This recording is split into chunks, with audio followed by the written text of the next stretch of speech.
જય શ્રી કૃષ્ણ, જય માતાજી. કેમ છો બધા? મજામાં? તો સ્વાગત છે તમારા બધાનો નવા વિડીયોમાં. અને આજે તો જો શ્રાવણ મહિનાનો બીજો રવિવાર છે, એટલે આજે તો ઓલી છે વીર પહલી, શુદ્ધ ભાષામાં કહી તો વીર પસલી. એટલે આજે વીર પહલી રહેવાની છે મારે.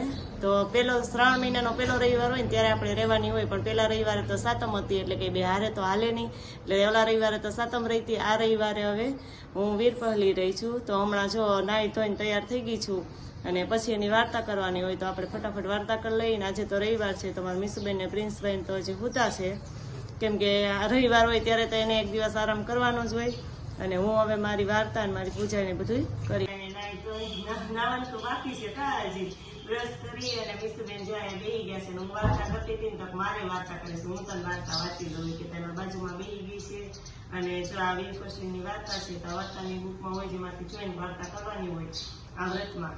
અને જો આ દોરો લીધો છે આપણે, જે કાચો દોરો સૂત્રનો દોરો હોય ને લઈ અને 7 ગાંઠડા લઈ અને એમાં 7 ગાંઠો વાળી દેવાની. અને પછી વાર્તા પૂરી કરી અને અગરબત્તીનો ધૂપ આપી અને હાથમાં બાંધી દેવા. સોપારી છે, સોપારી અને આ ચોખા છે ને હાથમાં રાખી અને આપણે વાર્તા સાંભળવાની. વાર્તા પૂરી થઈ જાય એટલે પછી આ દોરો છે હાથમાં બાંધી દેવાનો.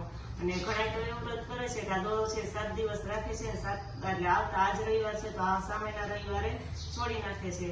હું તો મારા બીજું વર્ષ છે આ, એટલે ગયા વખતે મેં એમ જ કર્યું હતું. અત્યારે દોરો બાંધી દઉં અને પછી 5 વાગે છોડી અને આપણે જ્યાં પીપળો હોય ને ત્યાં પીપળે પારણીમાં દોરાનું પારણી ઝુલાવા જવાનું છે. તો 5 વાગે પછી આ દોરો છે એમ જોડી નાખીશ. અને હવે હાલો અમે ફટાફટ હવે વાર્તા કરી લઈએ. સભાને બોલાવી વાર્તા સાંભળવાના. મમ્મી આવે ને એટલે હમણાં વાર્તા ચાલુ કરી દઈએ, વાર્તા વાંચી લઈએ. જો અમે વાર્તા વાંચી લીધી છે, અમારી વાર્તા પૂરી થઈ ગઈ છે. અને હવે જો આ જે દોરો છે એ દોરો એને અગરબત્તીનો ધૂપ આપી અને હાથે બાંધી દેવાનો છે.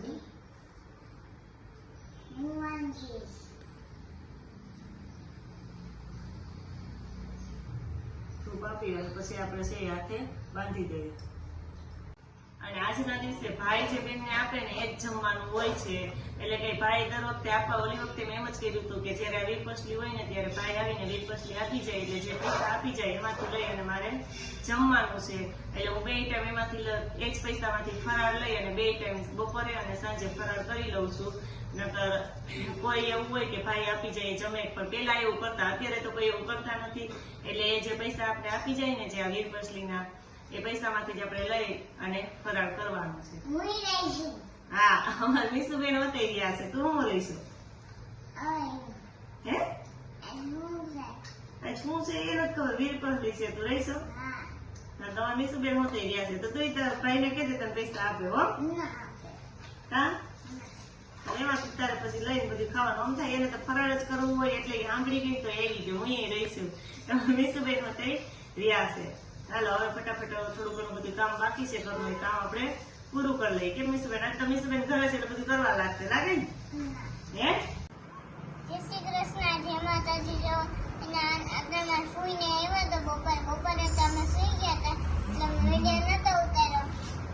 આજે મારા ફોઈ ને આ છે મારા ફોઈની છોકરી. જો તો અત્યારે તો 6 જેવું થઈ ગયું છે ને મહેમાન અમારા બહુ મોડા આવ્યા. 1 વાગે છે તો પહોંચ્યા, પછી એ આવીને જમીન થોડીક વાર ઉઈ ગયા ને કઈ વારો ન આવ્યો. અત્યારે જો હવે અમારે જવું છે, મારે જે આ વીર પસલીનો દોરો બાંધ્યો હતો ને દોરો મારે ત્યાં છોડવા માટે જવું છે પીપળે. તો અમે બધા ત્યાં જઈએ છીએ.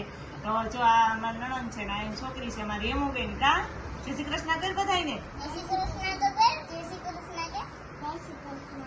તો હવે અમે પંચવટીમાં જઈએ અને અમારો આ દોરો છે ને એ છોડીએ. જો અમે અહીંયા પંચવટી આવી ગયા છે. અમારા પંચવટી છે ને ત્યાં જ્યાં પીપળો છે ત્યાં આવી ગયા છે ને જ્યાં દીવો કરીને અગરબત્તીનો ધૂપ દોરાને આપી દીધો. અને હવે છે ને આ દોરો અહીંયા પીપળે અમે બાંધી દેવું અને પછી આ સોપારી છે ને એને પાણીમાં પધરાવી દેવું. અમારે મીસુબેન, જો મીસુબેન શું કરશો મીસુ તું? તો જો અહીંયા પારણિયાની જેમ દોરો મેં બાંધી દીધો છે અને દોરાને છે ને 7 વાર ઝુલાવવાનો હોય. પછી અહીં બાંધી દેવાનો. આવી રીતે અમે તો વીર પસલીનું વ્રત છે આવી રીતે જ કરીએ. અને પછી આ સોપારી છે એને હમણાં પાણીમાં નદીમાં ક્યાંક પધરાવી દેશું. અમારે જવું છે મામાની ઘરે, તો અમે ત્યાં ઠેલાનો પેક કરી દીધા પિંક કલરનો. તો ચાલો હવે જો અમે પંચવટીમાં જઈ આવ્યા અને અમારો દોરો છોડી નાખ્યો અને અમે ઘરે આવી ગયા. અને ઘરે આવીને હવે અમે હું મીસુબેન સવાર થેલો તૈયાર કરી લીધો છે. અમારે જવું છે મીસુબેનના મામાની ઘરે, એટલે મારા પપ્પાની ઘરે. કાલે રક્ષાબંધન છે તો રાખડી બાંધવા, પછી રાખડી બાંધીને આવતા રહેવું. કા મીસુબેન ને તો પાછી સ્કૂલ છે. મીસુબેન ને તો પાછી સ્કૂલ હોય એટલે રોક કે સાતમ આઠમ સુધી રોકાવાનું તો ન થાય, સાતમ આઠમ ઉપર પાછા જાવ પછી હું મીસુબેન ને ન ખાવાનું કા એમ કરવું ને. ચાલો હવે અમે ફટાફટ અમારે ત્યાં નજીક છે એટલે હમણાં પહોંચી જાવ. તો હવે જો હું ને મીસુબેન બે જાય છીએ મામાની ઘરે અને ત્યાં જઈને મળશું કા. તો જો અમે મામાની ઘરે હું ને મીસુબેન પહોંચી ગયા અને આ છે મારા નાના ભાભી. કોણ છે મીસુ? આ અમારા હે ને મામી, ઈ મામી નામ શું છે? અલ્પા મામી અને ધર્મિષ્ઠા મામી. હા, એક અલ્પા મામી. ક્યાં ધર્મિષ્ઠા મામી? ઈ દુધાળા. તો આ જો મીસુ ના અલ્પા મામી છે કા, નાના મામી. ધર્મિષ્ઠા મામી ની ગયા મામાના ઘરે ગયા ને. એના મામાની ઘરે, એનું ઘર આ છે. હા, ઈ મામાની ઘરે ગયા છે અને આ છે નાના ભાભી. શ્રી કૃષ્ણ બધાયને. કેમ છો? જો આજ મીસુબેન ની બધાય આવ્યા છે રક્ષાબંધન માં, કાલે છે એટલે હવે મીસુબેન ને પૂછીએ કે શું ખાવું છે. શું ખાવું? મારે પકોડા ખાવા. પકોડા ખાવા છે. તો આયલ બનાવવા લાયક હાલા. આવડે તને? મીસુબેન ને તો મામી ને ફરમાઈશ આપી દીધી કે મારે પકોડા ખાવા છે. તો હવે મામી છે ને એ મીસુ માટે પકોડા બનાવી નાખે. કેમ?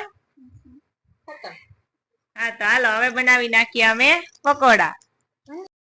તો જો અમારા મીસુબેન ની ફરમાઈશ હતી કે પકોડા ખાવા એમ. તો જો અહીં પકોડાની તૈયારી બધી થઈ ગઈ છે અને અમારા મીસુબેન ના મામી જો બનાવવા માંડ્યા છે પકોડા મીસુબેન માટે. ને ફટાફટ પકોડા તરી અને પછી મીસુબેન ને આપી દઈએ જમવા. એટલે અમારા મીસુબેન ખાઈ લે પકોડા.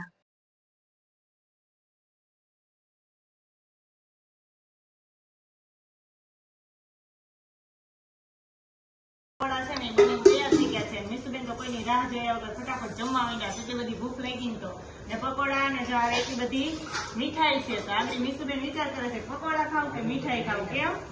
અને તમારે બધાને જો જમવું હોય તો આવી જાવ મીસુબેન ના મામાની ઘરે. કેમ? જમીન નવરા થઈ ગયા છીએ અને મીસુબેન તો જમીન એટલા તરાઈ ગયા ને ત્યાં બેહી જમી લીધું છે ને હવે મીસુબેન ને પહેરો છે નાઇટ ડ્રેસ. બાળો એને નાઇટ ડ્રેસ નો બદલાવી દો, કપડા બદલાવી દો અને પછી હવે નીંદર આજ તો હુઈ જાય ને એ નથી હોવાની મામાને ઘરે હે. અને હવે જો મીસુબેન હોવાની તૈયારી કરે છે તો હુઈ જાય. આ સાથે આજનો વિડીયો પણ અહીંયા પૂરો થાય છે. જો અમારો વિડીયો તમને ગમ્યો હોય તો લાઈક કરજો, શેર કરજો અને જો ચેનલ નવા હોય તો સબસ્ક્રાઇબ કરવાનું ભૂલતા નહીં. આવજો.